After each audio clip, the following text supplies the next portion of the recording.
एक बार एक आदमी को अपने गार्डन में टहलते हुए किसी टहनी से लटकता हुआ एक तितली का कोकून दिखाई पड़ा।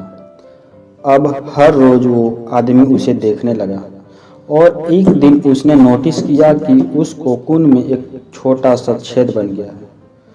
उस दिन वो वहीं बैठ गया और घंटों उसे देखता रहा।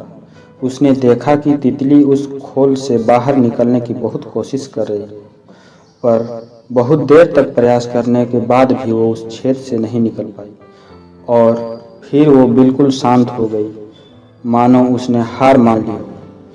इसलिए उस आदमी ने निश्चय किया कि वो उस तितली को मदद करेगा। उसने एक कैंची उठाई और कोकून की ओपनिंग को इतना बड़ा कर दिया कि वो तितली आसानी से बाहर निकल सके, और यही हुआ। तितली बिना किसी और संघर्ष के आसानी से बाहर निकल आई, पर उसका शरीर सूजा हुआ था और पंख सूखे हुए थे। वो आदमी तितली को ये सोचकर देखता रहा कि किसी भी वक्त अपने पंख फैलाकर उड़ने लगेगी, पर ऐसा कुछ भी नहीं हुआ। इसके उलट बेचारी तितली कभी उड़ ही नहीं पाई और उसे अपनी बाकी की जिंदगी इधर उधर घिसटते हुए बितानी पड़ी।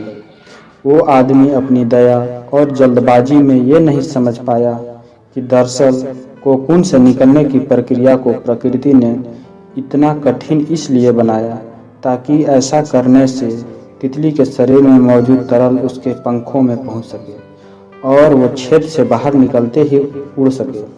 वास्तव में कभी कभी हमारे जीवन में संघर्ष ही वो चीज़ होती है जिसकी हमें सचमुच आवश्यकता होती है। यदि हम बिना किसी स्ट्रगल के सब कुछ पाने लगे तो हम भी एक अपन के समान हो जाएंगे। बिना परिश्रम और संघर्ष के हम कभी उतने मजबूत नहीं बन सकते जितना हमारी क्षमता है।